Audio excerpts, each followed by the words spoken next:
Bonjour, quelle surprise, hein. Je vous avais annoncé l'objet du Stade Lavallois voilà, tous les week-ends. Et là, surprise, nous sommes le 11 novembre et un objet du Stade Lavallois. Pourquoi? Eh bien parce qu'aujourd'hui, nous commémorons la fin de la Première Guerre mondiale. Ouh là là, me dites-vous, Laurent, tu vas nous mettre le moral à zéro, surtout avec ce qui se passe, tu vas nous parler de la guerre, tu vas jouer. Ah, ça va être l'histoire, ça va être barbant. Ah oui, mais il le faut, car ce premier conflit mondial que va traverser l'équipe verte et blanche, hein, puisqu'elle n'est pas encore tango, en tout cas le Stade Lavallois est essentiel dans la compréhension de son histoire, mais aussi, vous le verrez, dans la compréhension du football, hein.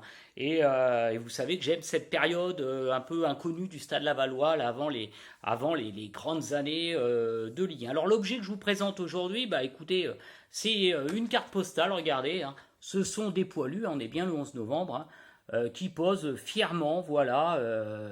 C'est une carte du régiment qui, à l'époque, est stationné à Laval, hein, le 124e régiment d'infanterie. Alors, je vous la refais, hein, quand même, Laval, hein, création du Stade Lavallois en 1902. Il participe au championnat de Bretagne, vous le savez, USFSA, qui est une fédération laïque, hein. Je vous ai expliqué qu'il y avait plusieurs fédérations qui géraient le football, donc le Stade Lavallois. Et puis, je vous dis, il y a une effervescence autour de ce nouveau sport à Laval, hein. Il y a le lycée de Laval, je vous en ai parlé, un peu le centre de formation du Stade Lavallois. Puis il y a aussi le régiment qui joue au football. Je vais vous mettre une carte postale où on voit l'équipe justement du 124e régiment d'infanterie, hein. Alors je fais un petit coucou aux cartophiles lavallois qui me fournissent aussi un nombre incroyable de cartes postales. Donc 124e régiment d'infanterie, hein, qui lui aussi a des joueurs de football, alors qui proviennent du Stade Lavallois, qui proviennent aussi de l'US Beauregard. Là, tout ça, on est dans une... Voilà, il y a une multitude de joueurs là sur la place lavalloise qui se croisent, lycée, régiment. Et figurez-vous qu'en 1913, on est avant la guerre, hein, vous l'avez vu, hein, je vous l'ai raconté, le Stade Lavallois, on a eu un épisode dessus. Qui est quand même champion, son équipe 2 est champion de Bretagne. En même temps, on a le lycée de Laval, maintenant lycée Ambroise Paré, voilà, qui gagne la coupe près d'Avoine. On a le 124e régiment qui va gagner aussi le championnat de Bretagne militaire. Donc vous savez, on n'est pas loin d'avoir une grande équipe, hein, mais vous savez qu'à côté il y a Rennes avec des moyens pas tout à fait légaux. On verra même pendant la guerre qu'ils sont pas très nets non plus. Voilà, donc tout se passe bien. Et puis le 1er août 1914, hein, parce que voilà, un archiduc a été tué dans les Balkans, hein, c'est voilà, le début du premier conflit mondial. Et voilà, ces hommes du 124e régiment de combat, régiment d'infanterie, désolé, mais aussi du 324e, parce qu'il y a deux régiments quand on fait la guerre, hein, les voilà, regardez, voilà, ils partent au combat. Voilà, ils partent au combat en gare de Laval. Alors on est heureux, hein, parce que on va gagner cette guerre, hein, on le croit en tout cas, et ça va être terrible en tout cas pour ces hommes du 124e, parce que dès le 22 août, hein, donc 20 jours après, hein, ils vont perdre un sixième de leur effectif au combat, hein, 511 hommes qui vont voilà, décéder au combat dans le terrible combat. Et puis le foot, on le laisse tomber, hein, et on suspend le foot, on arrête le championnat. Est-ce que ça nous rappelle pas toujours l'histoire qui se répète, qui nous donne aussi des solutions peut-être pour l'avenir? On arrête le foot. Et oui, on arrête les championnats parce qu'on n'a pas la tête à ça. Voilà, on se concentre sur la guerre, hein, guerre qui va être terrible, hein. Vous savez que j'ai fait un article sur cette guerre où on voit le capitaine du Stade Lavallois écrire justement sur cette guerre, publié dans Ouest Éclair. Et puis cette guerre, bon, premier combat, et puis ensuite ça va être une guerre de tranchées. Donc on va s'attendre, une drôle de guerre, hein, où les fronts se stabilisent et où on se regarde, hein, sans grandes offensives, hein. C'est cette drôle de guerre, voilà. Et là, les soldats, pour perdre le temps, pour perdre du temps, et puis pour peu passer le temps, on va le perdre, hein, passer le temps, ils vont commencer à jouer au football. Et figurez-vous que c'est pas si évident que ça, parce que le football, on l'a vu au Stade Lavallois, hein, c'est quand même les lycées, c'est quand même une certaine bourgeoisie qui joue au football, hein. Faut savoir que les soldats qui partent, hein, là, dans ces régiments, hein, c'est plutôt la Mayenne est un département très très rural, hein, voilà, hein, c'est des ruraux, c'est des agriculteurs qui connaissent pas du football, hein. pour la plupart, hein, en tout cas en France, on a des gens qui parlent encore leur dialecte locaux, leur langue régionale. Donc voilà, donc, mais il y a quelque chose qui est en train de naître. Alors voilà, il y a des sportsmen, comme on les appelle, des anciens joueurs mais du Stade Lavallois, mais d'autres équipes qui commencent à taper le ballon. Et puis les autres commencent à comprendre que ce sport, hein, il est simple, il est ludique. Alors hein, l'état-major au départ est pas trop chaud sur ce sport, hein, parce qu'on est plutôt dans l'état-major français un peu vieillissant, dans l'idée d'athlétisme, d'anciens sports, hein, toujours ce sport qui vient d'Angleterre, on s'en méfie un peu, puis ça commence à prendre, ça prend, et on a... Je vous mets une photo, hein, mes amis, je les remercie, je leur fais un gros coucou des archives de la Mayenne, là, qui nous... On leur a pris, hein, ils n'ont pas prêté. Voilà une photo de Jules Maignan, voilà des photos d'un Mayennais qui était au front et qui montre justement Jules Maignan avec une partie de foot. Donc ça, c'est un témoignage très très rare, cette photo là, qui montre bien les poilus au front en train de jouer au football. Donc voilà, je vous mets cette photo, hein, vous voyez l'ambiance, et puis l'état-major, le gouvernement commence à dire, bon, pour redonner le moral aussi aux Français qui sont restés à l'arrière, il faudrait peut-être relancer le football, hein, ça donne un peu le moral hein, des temps difficiles, là aussi on peut comparer. Hein. Donc le gouvernement, il réunit les grandes fédérations, parce qu'il y a plusieurs fédérations qui gèrent le football, et il leur dit, écoutez, faites donc des championnats. Et là, ils vont mettre en place des championnats de guerre. Intéressant aussi le concept de championnat de guerre, hein, comment on change un championnat par rapport à des situations exceptionnelles. Oh là là, moi je fais des allers-retours là, sur est-ce qu'on peut adapter parfois des modalités de championnat à des temps exceptionnels, puis après revenir à des championnats. C'est ce qu'ils vont faire. Ils vont faire plein de coupes, ce qu'on appelle des championnats de guerre, des coupes. Et il y a une coupe qui va commencer à naître entre ces différentes fédérations, parce qu'on est encore fédération catholique, fédération laïque, un certain nombre de fédérations, coupe interfédérale qui s'appelle la Coupe Charles Simon. Et cette coupe Charles Simon, parce que c'est la Coupe de France, voilà, est née en pleine guerre de cette idée hein, un peu de créer des événements un peu spécifiques. Et là, elle est arrêtée peut-être cette année. Donc tout ça, ça se mélange.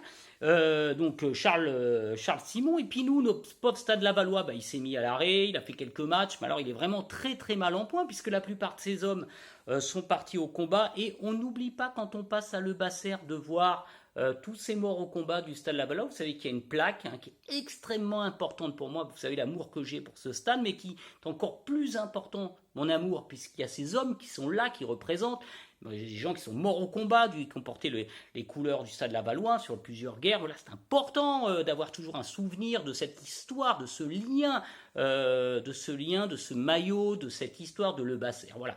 Donc le Stade Lavallois, il va pas bien, et on relance aussi un championnat de Bretagne, mais ça s'appelle la Coupe Ernest Guéguen, hein, de quelqu'un qui est mort aussi au combat, donc un championnat un peu spécifique. Le Stade Lavallois commence à y participer, compliqué au départ, hein, parce qu'il a perdu quasiment tous ses joueurs, mais avec les valeurs du Stade Lavallois, les valeurs de Laval, les valeurs de la Mayenne, on y va, hein, c'est des jeunes qui viennent, qui ont 16-17 ans, voilà, qui viennent du lycée de Laval.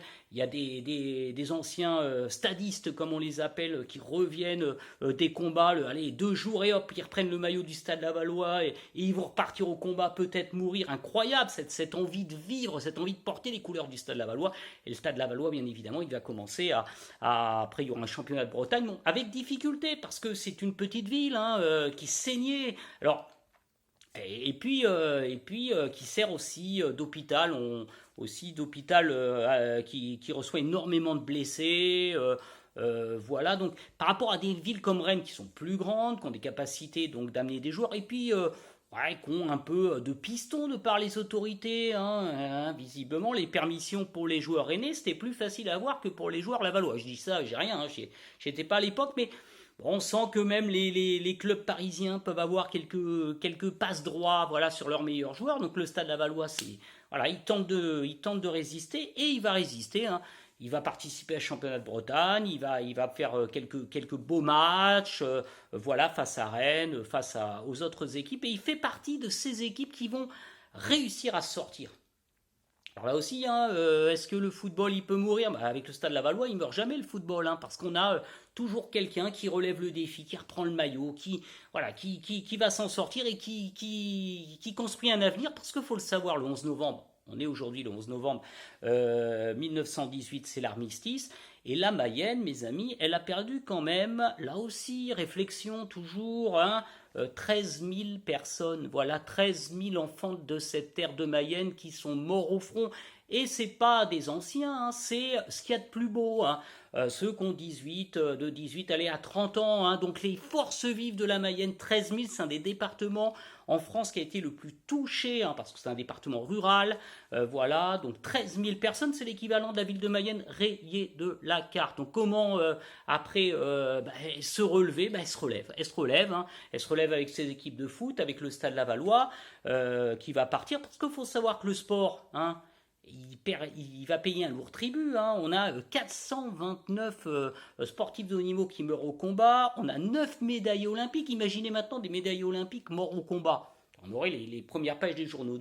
Et des espoirs. Vous savez que j'ai été longtemps à Perpignan, hein, et le stade de l'USAP, hein, il porte un nom, hein, c'est Aimé Giral, c'est un gamin, hein, qui est champion de France de rugby, qui est vraiment le Kylian Mbappé du rugby catalan et qui, à 18 ans, va mourir sur le champ d'honneur. Donc là, il faut toujours comparer, voilà, prendre le temps de la réflexion, penser qu'il y a un avenir meilleur, hein, parce que ces gamins-là, bah, eux, ils sont morts. Voilà, donc moi, j'y pense quand même dès que je vais au Stade Lavallois, dès que je regarde cette plaque.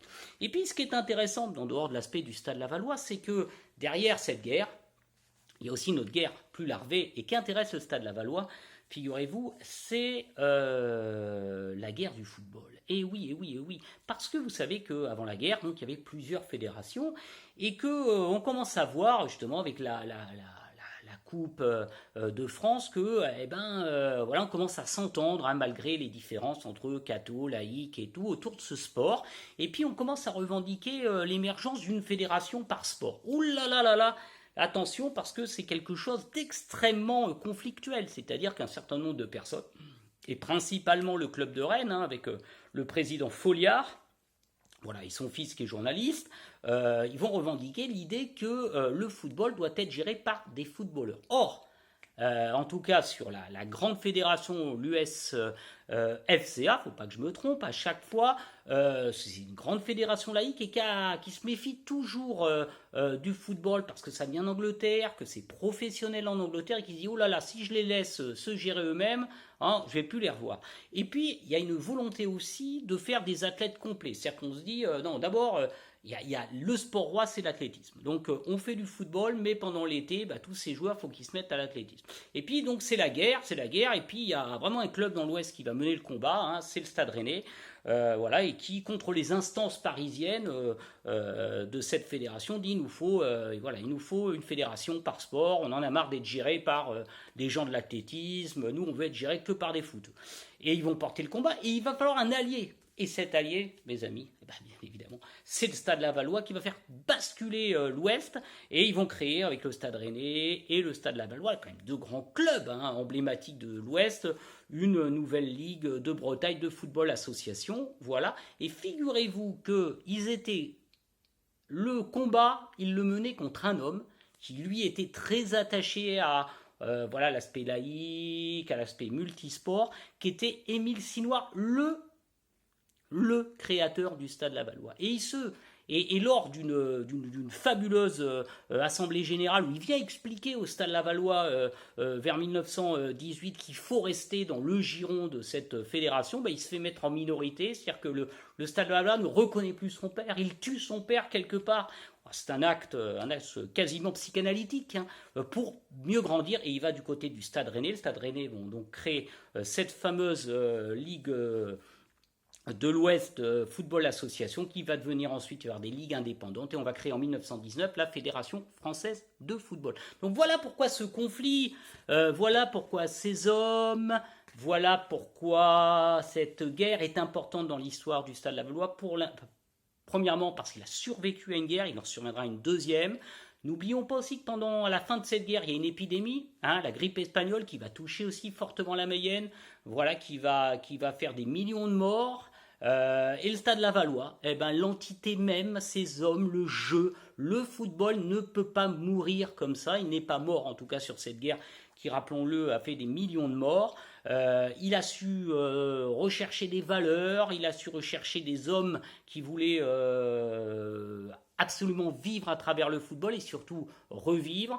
Donc important de se souvenir aujourd'hui de cette histoire pour le Stade Lavallois, cette histoire pour le football, puisque sans cette guerre, peut-être que le football qui était un sport nouveau n'aurait pas connu cet essor dans les tranchées, il n'aurait peut-être pas pu, vous savez, avec des scies, hein, on peut refaire le monde, hein, il aurait pu aussi ne pas se voir créer une fédération française de football et puis être dépassé, peut-être à l'époque il y avait le rugby aussi, choses comme ça. Donc voilà, de cette crise est né un nouveau football, celui qu'on connaît maintenant, hein, de la Fédération française de football, puis on verra qu'après, on l'a vu dans des épisodes, il deviendra professionnel. Donc qui dit crise, dit peut-être un avenir. Voilà, moi je m'arrête là, hein, mais important de connaître l'histoire pour se dire que, bah voilà, quand le football a connu une guerre comme celle de 14-18, bon, il s'en sortira généralement à coup sûr, voilà, bah, avec peut-être en modifiant, comme il l'a fait en 1918, hein, son organisation, des choses comme ça. Voilà, en tout cas, je voulais aujourd'hui rendre hommage à ces soldats, voilà, bah voilà, ce sont des photos qui paraissent lointaines, mais qui sont si proches. En tout cas, ces hommes, cette plaque qui est au stade Francis Lebatzer, ces hommes, ces joueurs du stade Lavallois, et puis je vous souhaite en tout cas bon, un bon 11 novembre. Hein, on va y croire, parce que c'était vraiment, je voulais pas vous plomber, c'est un message d'espoir en tout cas pour notre stade lavallois. Hein. Je reste persuadé il sera là quand je serai dans la tombe. Hein. Vous voyez qu'il est relativement immortel, hein, ce beau club que nous portons tous depuis près de 120 ans. Voilà, je vous remercie et puis on se voit pour le week-end et puis on va essayer de changer un peu les idées quand même. Allez, je vous embrasse. Hop, je mets mon masque. Hop, hop, hop.